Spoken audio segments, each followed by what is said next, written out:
कि वह 10 लोग अलग अलग काम को वह बांट लेंगे। वैसे ही जटिल जीव में जो बहुत सारी कोशिकाएं होती है तो उस काम को बांट के वह करती है, जिसको बोलते हैं हम कोशिका का श्रम विभाजन। कोशिका का श्रम विभाजन।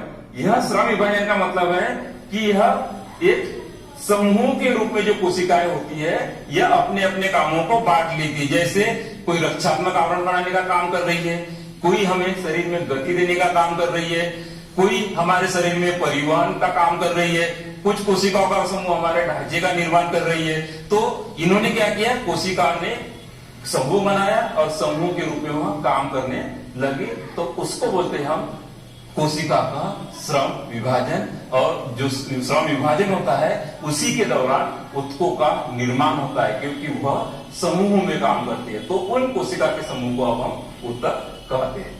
अब जटिल जीव की अगर बात करें तो जटिल जीव में 2 प्रकार के हम उदाहरण देंगे, एक पौधे का तथा एक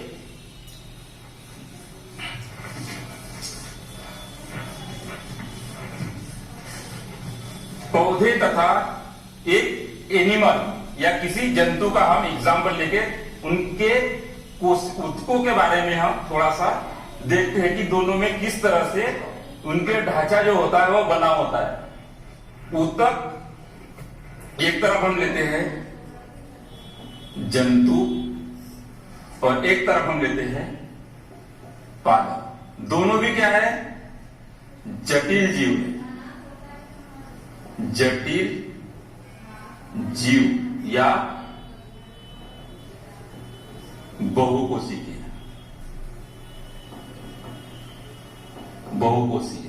ठीक है।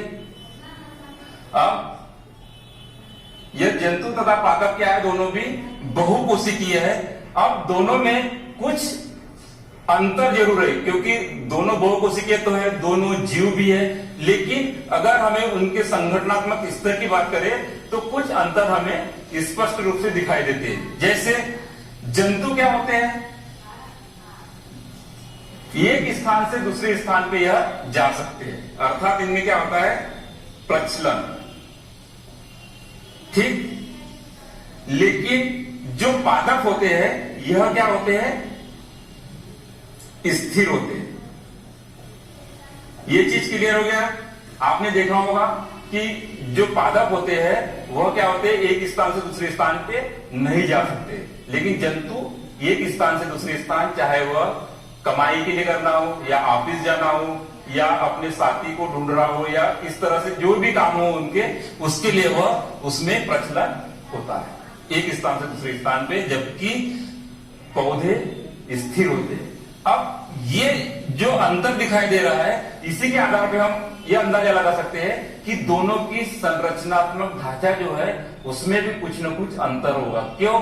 क्योंकि जो जंतु है यह एक स्थान से दूसरे स्थान पे जाने के लिए सक्षम है, जबकि यह स्थिर है। तो पादप अगर स्थिर है तो उनके जो कोशिकाएं होगी वह एक समूह बना के क्या करेंगी, उनको एक सहारा देने का काम करेगी। अर्थात जो पौधे होते हैं उनके जो ऊतक होते हैं अधिकांश उनको सहारा प्रदान करने वाले होते हैं, अर्थात उनके जो सहारा प्रदान करने वाले ऊतक होते हैं वह मृत होते हैं।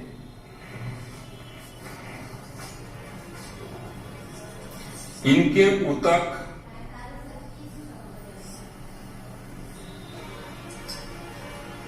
जीवित होते हैं।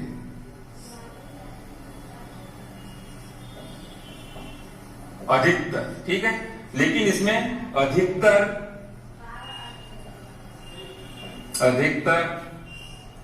ऊतक सहारा प्रदान करने वाले होते हैं, सहारा प्रदान करने वाले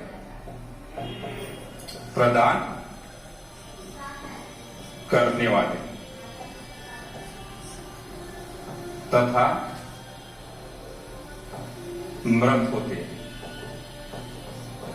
कुछ जीवित भी होते हैं, लेकिन अधिकतर ऊतक जो होते हैं वह क्या होते हैं, सहारा प्रदान करने वाले होते हैं, क्योंकि इसको सहारे की जरूरत होती है। वह एक स्थान में रहता है, कितना भी मौसम खराब हो वो अपना सहारा अपने आप बनाता है। मतलब उनके उत्तर जो होते हैं चारों तरफ से उसको सहारा प्रदान करने का काम करते हैं। लेकिन जीवन क्या, जो जीव जंतु होता है वह अपना स्थान बदल सकता है। यदि कोई प्राकृतिक आपदा आती है तो वो क्या करता है, अपना सहारा ढूंढ के वह उस स्थान पे वह पहुंच जाता है। तीसरा हम इसमें अंतर ये देख सकते हैं कि जब जंतुओं में प्रचलन होता है या एक स्थान से दूसरे स्थान पे जाते हैं, अर्थात इनमें ऊर्जा की अधिक आवश्यकता पड़ती है, अर्थात इसमें ऊर्जा की अधिक आवश्यकता होती है।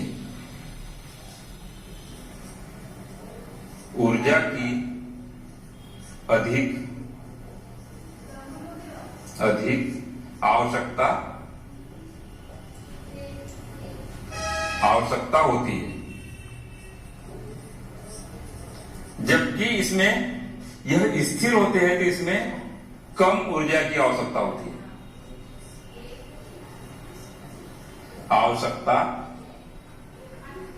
आवश्यकता होती है,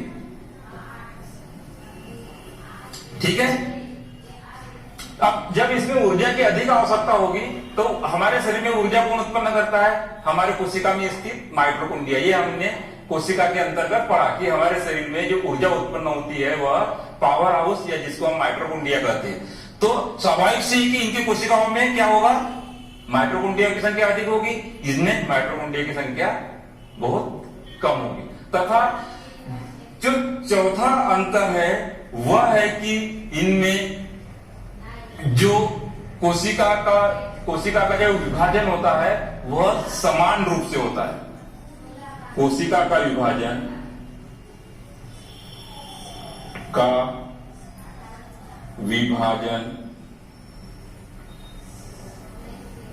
समान रूप से होता है।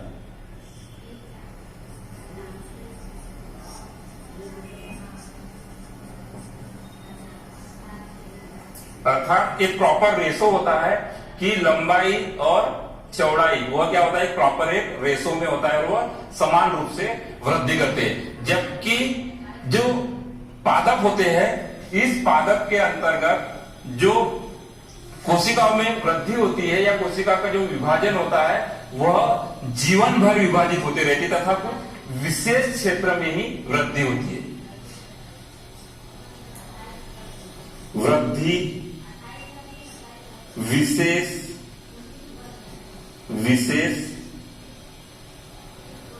क्षेत्र में होती है, क्षेत्र में होती है तथा जीवन भर विभाजन होते रहता है। ये इसमें कुछ प्रमुख अंतर है कि पौधों में जो वृद्धि होती है वह विशेष क्षेत्र मतलब एक लंबाई में वृद्धि करता है और वो कुछ मोटाई में, लेकिन लंबाई में वो क्या करता है, अधिक वृद्धि करता है।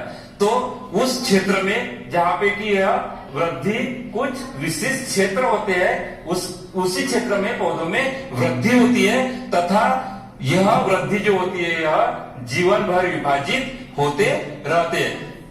तीसरा अंतर यह होता है कि जो पादप होते हैं यह क्या होते हैं, ऑटोट्रॉपिक। ऑटोट्रॉपिक का मतलब क्या होता है कि यह अपने भोजन का निर्माण स्वयं कर सकते हैं।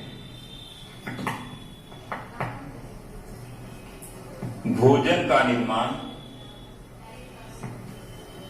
निर्माण स्वयं करते हैं, अर्थात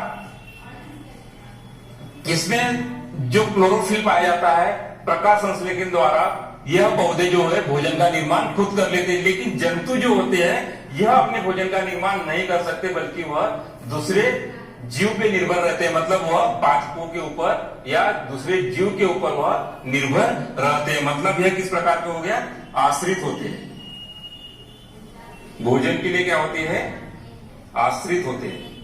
तो यह कुछ प्रमुख अंतर है जो कि जंतु और पादप में कोशिकीय स्तर पर हमें इसके संगठनात्मक स्तर पे अगर देखा जाए तो यह अंतर हमें स्पष्ट रूप से हमें देखने को मिलते हैं। अब